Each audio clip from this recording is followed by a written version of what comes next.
जय माँ आदिशक्ति, जय माँ जगत जननी, जय माँ जगदम्बा।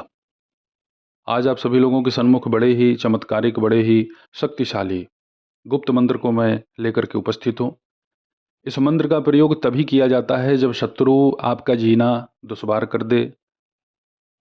भिन्न भिन्न प्रकार के तंत्र मंत्र वो करता ही रहता है आपको परेशान करने के लिए। भले ही वो आपका परिवार हो, भले ही वो आपके रिश्तेदार हो, पास पड़ोस हो, चाहे जो, अगर वह ऐसा करता है किसी से मिल करके, किसी तांत्रिकों के पास जा करके आपके ऊपर ऐसी मलिन गंदी गंदी क्रियाओं को कराता है जिससे आप अपना जीवन कष्टमय व्यतीत कर रहे हैं और दिन पर दिन आपकी समस्या बढ़ती जा रही है। जब हद हो जाए तब आप इस मंत्र का प्रयोग करें। पहले आप मंत्र सुन लीजिए। ओम ह्लीं धूम क्रीं क्षरौं सर्वभूत प्रेत परतंत्र मंत्र यंत्र देवबाधा पितृबाधा ग्रहबाधा ग्रासय ग्रासय भक्षय भक्षय शोषय शोषय क्षरौं क्रीं धूम ह्लीं फट स्वाहा। यह मंत्र बड़ा ही तीक्ष्ण कार्य करता है।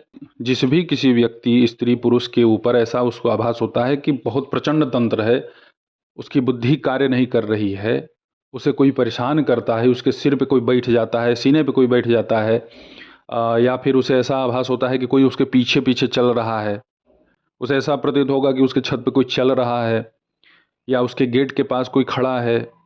अगर ऐसी कोई समस्या जिस किसी व्यक्ति, स्त्री पुरुष को समझ में आए, या कोई बाल बच्चे आपके हैं वो ऐसा कुछ कह रहे हैं या ऐसा कुछ भी महसूस करके वो डर रहे हैं, तो ऐसी समस्या को तत्काल पकड़ करके, खींच करके, ऐंठ करके माता तुरंत समाप्त कर देती है।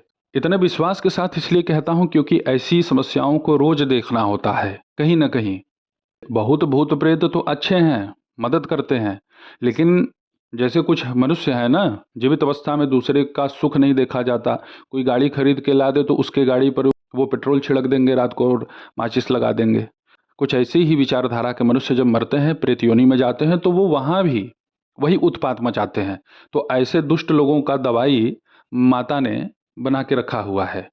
बड़ी ही खतरनाक कोई चौकी बैठा दी गई हो, कोई वीर हो, कोई मसानी शक्ति हो, सबकी आत्मा कांप जाएगी इस मंत्र के अनुष्ठान से। इस मंत्र का जब आप किसी भी पक्ष की अष्टमी से प्रारंभ करें, हल्दी की माला पे या रुद्राक्ष की माला पे आप इस मंत्र का जप कीजिए। अगर आपके पास समय है तो एक दिन में 1000 जप कीजिए, अगर समय नहीं है तो कम से कम 5 माला करना तो पड़ेगा, समस्या भी है गंभीर। जब इस मंत्र का आप अपने घर में जप करेंगे तो 5 अगरबत्ती जला के रखना है। एक दीपक में चतुर्मुखी बाती आपको प्रयोग करनी है, 4 मुखी बत्ती उसमें आपको जलाना है। सरसों का तेल होगा, उसमें एक जायफल आपको डाल देना है दीपक में। अपने सन्मुख एक जल का पात्र आपको रखना है। भोग के लिए जो भी आपको अपनी सुविधा के अनुसार जो भी मिल जाए उसको आप भोग लगाइए, फूल चढ़ाइए। जो सामान्य चीज़ें हैं वो तो करना ही चाहिए साधकों को। लाल फूल मिले, पीला फूल मिले, सफ़ेद फूल मिले, जो मिल जाए उसको चढ़ा दीजिए, क्योंकि इसमें एक शक्ति नहीं है, इसमें कई शक्तियाँ हैं। और इसके बाद आप अपना जप माले पर प्रारंभ करें। जो जल आप अपने सामने रखे रहेंगे जिस भी पात्र में, वह अभिमंत्रित होगा, और जब वह अभिमंत्रित हो जाए, अर्थात जब आपका जप पूर्ण हो जाए, तो उस जल को आप स्वयं भी पी लें, अपने परिवार के प्रत्येक सदस्यों को पिलाएं, और अपने पूरे घर भर, बाथरूम से लेते हुए सब जगह। ये नहीं सोचना है कि पूजा पाठ का जल है तो शौचालय में हम इसको छिड़क सकते हैं या नहीं, ये सब मत सोचिए। हर जगह छिड़किए। ये सब दुष्ट वहीं पे जा कर के अपना जो है एक छत्र राज बनाते हैं। जो नीच प्रेत होते हैं ना, ये शौचालय में भी जा कर के स्थिर रूप से बैठे रहते हैं, और रात होने का ये सब प्रतीक्षा करते हैं। ज़्यादा उत्पात ये सब रात्रि में ही तो मचाते हैं। इस मंत्र को अगर आप अनुष्ठान के स्वरूप जब करना चाहते हैं तो कम से कम 41 दिन इसका नित्य जप करें, और घटती बढ़ती संख्या में जप ना करें। जो जब आप शुरू में कर रहे हैं 5 माला, तो 5 माला ही कीजिए। अगर 5 से आपका मन कर रहा है कि मैं इसे 1000 करूं, तो 1000 से कम नहीं करना है, 1000 ही कीजिएगा। इस मंत्र का अगर आप 1000 जप करेंगे तो दशांश के हिसाब से एक माला, 1000 पर एक माला आपको हवन करना होगा। तो हवन आप कैसे करेंगे? आम की लकड़ी ले लीजिए और जो बाजार में नवग्रह लकड़ी मिलती है पैकेट की, उसको ले लीजिए। पीला सरसों 100 ग्राम लेना है। 20 ग्राम सरसों के तेल में उसको मिलाना है और उसमें 10 ग्राम हल्दी पाउडर मिलाना है और 10 ग्राम लाल मिर्च, खड़ा लाल मिर्च उसको लेना है, उसको उसमें आपको मिला देना है। बस इसी सामग्री से आपको आम की लकड़ी पर यह हवन संपन्न करना है। और ये हवन आप कमरे में ना करें, इसे आप खुले में करें, छत पे भी ना करें। जब भी करें तो ज़मीन पर ही करें, लेकिन खुला स्थान हो, क्योंकि इसका धुआं आपको बर्दाश्त नहीं होगा। इसका धुआं जब आपको लगेगा तो वो आपके बर्दाश्त के बाहर होगा। पहली बात कि जहाँ भयानक समस्याएं होती हैं वहाँ मिर्च का धुआं महकता नहीं है। जैसा मैंने बतलाया है वैसे ही इस मंत्र का आप जप कीजिए और इस मंत्र से हवन कीजिए।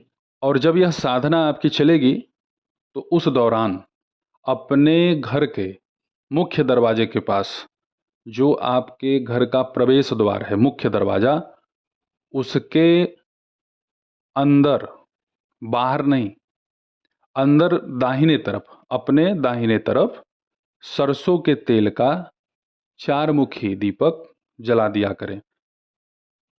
यह दीपक आपको अपने मुख्य दरवाजे के पास सूर्य अस्त के बाद ही रखना है। जब तक आपकी साधना चलेगी तब तक यह दीपक आपको अपने दरवाजे के पास रखना है।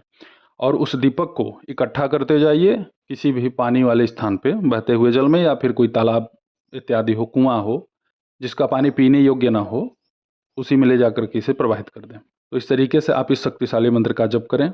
ऐसे ही आप सभी लोगों की सेवा में मैं उपस्थित होता रहूँगा दिव्य चमत्कारिक गुप्त मंत्रों के साथ। तब तक आप सभी अपना ध्यान रखें, सुखी रहें, स्वस्थ रहें। जय माता दी, हर हर महादेव।